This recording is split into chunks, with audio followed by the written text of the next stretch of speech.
It is Mornings with Josh Grisham on My 100.1 KOMC FM, bringing everybody in the Midwest in, across the country, and the world at large, alongside Nerd Informants Media. I tell you what, it has been a busy week with a whole host of interviews. One name rose to the top, and when I saw it, I said, this man I have to have. Huge wrestling fan, huge fan of this individual. My guest hails from Ayr, Scotland. He is a current WWE superstar. He's known as the Scottish Warrior, a two-time WWE champion with one of those victories coming by way of a decisive victory over the Beast Incarnate, Brock Lesnar. One-time WWE Intercontinental Champion, one-time NXT Champion, and a two-time WWE Raw Tag Team Champion. He is the first Scottish World Champion in WWE. We say welcome this morning to Claymore Country with WWE superstar Drew McIntyre. Welcome to the show. Thank you for having me, and thank you for that intro. It is an absolute pleasure and an honor. Drew, it was so exciting for us to be hanging out with you this morning and, of course, talking about your amazing book that has been out on shelves since last year. Buddy, I will say this. I'm in the process of reading it now. I wanted to talk to you about it in real time, especially where I'm at. What an incredible journey that encapsulates everything you are as a man now, as a young man, as a child, wonderful family, wonderful background. Just an amazing, amazing book, if I can pay you that compliment. Thank you. I appreciate that, buddy. It's so surreal, that I have a book in the first place, and now it's been released on paperback. This week. When I was a kid, the first book I read cover to cover, and the only books I really read cover to cover, were the wrestling autobiographies and biographies. Even though technically I probably should have read, the English books for the English essays, but you can skim those things and still get an A. I was all about the wrestling books. Now I have one, and hopefully, through telling my story and being open and honest with everybody, people can take some inspiration and seeing some of the difficulties I had to go through and the dark places I had to fight my way out of, especially during these times. It's all about hopefully inspiring people to know that there is a light at the end of that tunnel. And I love the way the book is set up as well, because it really starts with that journey into WrestleMania 36, the first 2 days, and the way the lay of the land was set up. It's pandemic times. Everything is just completely shifted and different for you. And that had an impact on the way your WrestleMania moment was supposed to take place, the way you had always dreamed about it being, the pulse of the fans, being out there in front of those massive crowds. And then all of that was taken away. Everything was completely shifted. Take me inside that first little bit of the book as well, and going into the shoot and getting geared up for that and preparing for the match with Brock. What was that like in your mindset and in your heart, wanting to have this moment the way you had envisioned it always growing up and going through the Indies, all that traveling you did in Scotland? What was that like for you?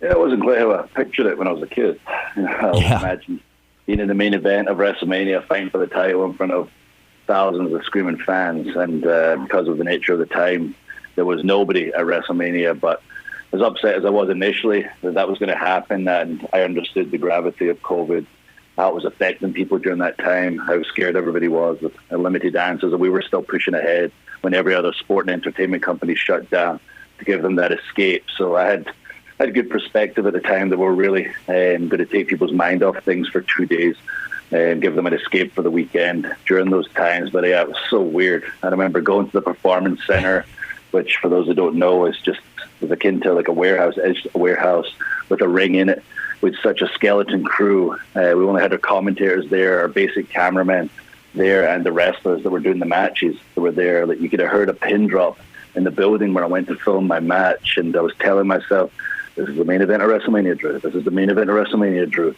And there's just nobody around, and I get myself ready. I'm tying my boots. I'm looking at the time thinking, I'm on in 10 minutes. Like, I need to fire up here, and I just couldn't quite find the motivation until I was in, the backstage area before you walk to the ring, which, when I say backstage area, is a very narrow hallway. Yeah. And I looked across, and I could just see Brock pacing around, and I was like, wow, there's Brock. He's got the title. There's Paul Heyman. This is happening. This is the main event of Mania. Everyone's at home. They're watching this. They need this escape. I've got this feel-good story. Could really make some people happy. When the music hit, I just slipped into the zone, and I remember Brock came out. He was in the zone as well. Complete silence. It was like we're in a bar or something with a ring in it. And then looking eye to eye, and if you could have read my mind at the time, I was literally thinking, if you try any funny business, Brock, I'm going to drop you where you stand, which is insane to say, but that's literally what was through my mind at the time. And, I won that title. It was pretty cool, pretty crazy. It was detailed in the book because it was pre-taped. And then we got to watch WrestleMania Live. We, being the WWE superstars, watched it with the whole world. I watched it on the sofa as I went into details in the book. My favorite part was when I won the title on the screen. The referees presented me with the title at home. My wife presented me the title, which was really cool. Oh man, that's so special, and I love the way you chronicled that in the book as well. The popcorn goes everywhere. You and Caitlin are going nuts. I love the fact that even though it was taped and everything was upended the way it was, that you had an opportunity to bring all of your family, your brother, your close friends, everybody in on Zoom to help celebrate. That had to be special as well. Yeah, it was really cool. I'm grateful for the technology we have now. We're lucky, we're unlucky in the sense everything that happened, but we're lucky. We're just so far along technology-wise, and we're able to communicate. We can still see each other. That was, such a big moment to me, and not just personally, professionally, but personally as well. Just how far I've come along, and that's my support system that got me to where I'm at. So it was cool to see everybody there. My dad crying. Oh man! My dad himself. That's about in the book. The most emotional man in the world. He's always got the tears in his face. We rib him for it, but that's where I get my sensitive side from, and then my tough side from my mother. And I want to bring her up because even I got teary-eyed reading that part in the book, talking about just being a young man as a kid, growing up, and your mother. I don't know. Maybe it was just the way it was written and the way you told that story. I felt intimately connected to her in a very unique way. You talk about a wonderful, amazing, strong woman, and all of that translating down to you, ataxia, and everything that she just overcame every day, and nothing stopped her. She just lived life. Talk to me a little bit about your mom. I mean, really, you had me sold. An amazingly incredible woman.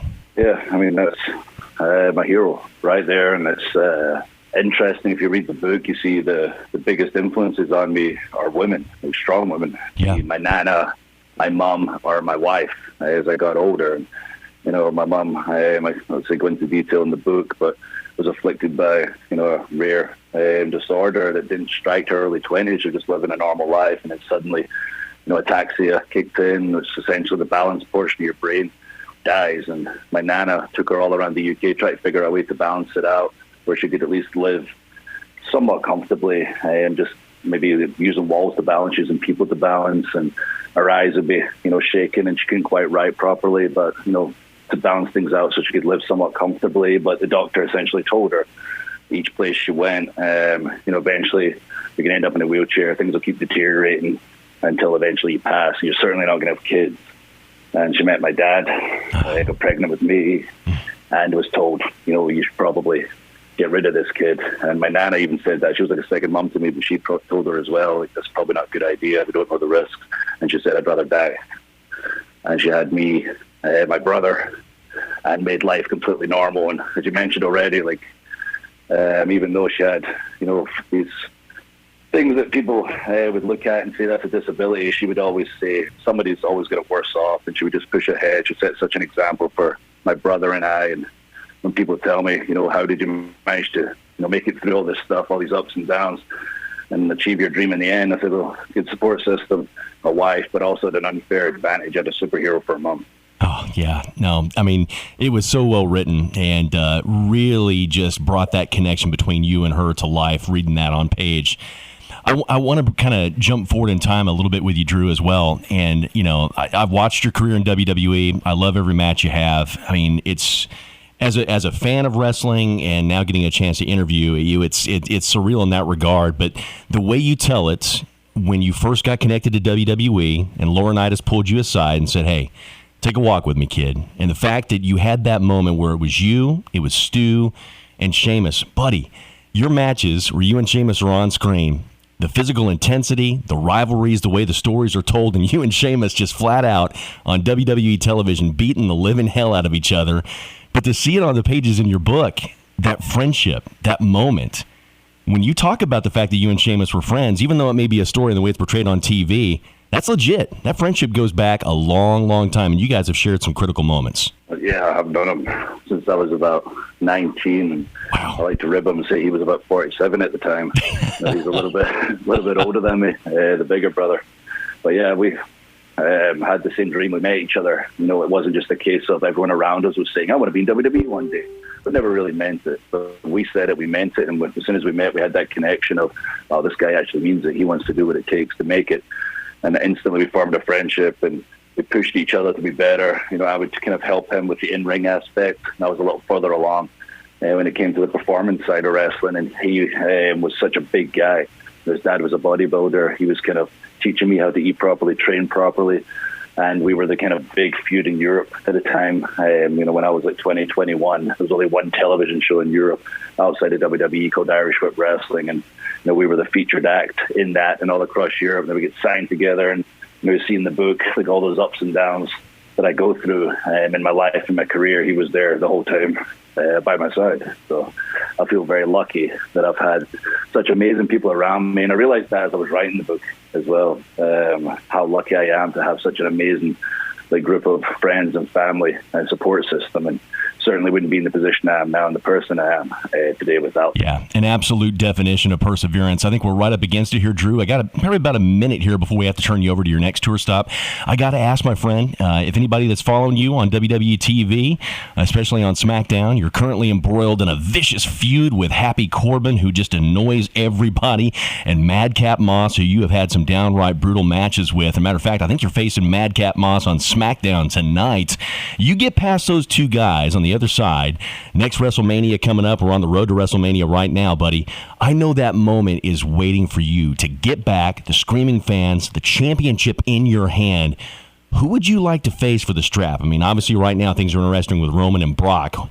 Where would that path, where would you like to go as far as the belt and getting back that WrestleMania moment? Yeah, I mean, I certainly want to make it happen.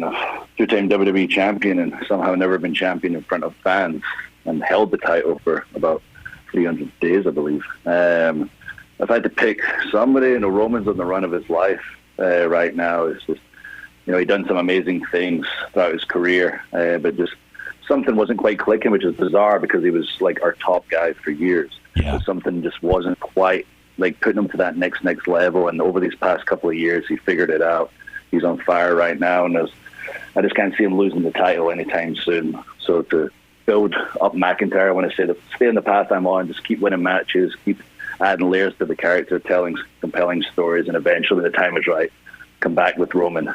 He's the one person that I probably had more matches with, more blood feuds with since I returned to WWE, but never managed to beat. So I think that's the one. Claymore Country for the Tribal Chief. Drew McIntyre, buddy, I thank you so much for your time. Stay well on the road to WrestleMania. Thank you so much for the time, and be well, sir. Thank you, brother. Appreciate you. I'll see you down the line.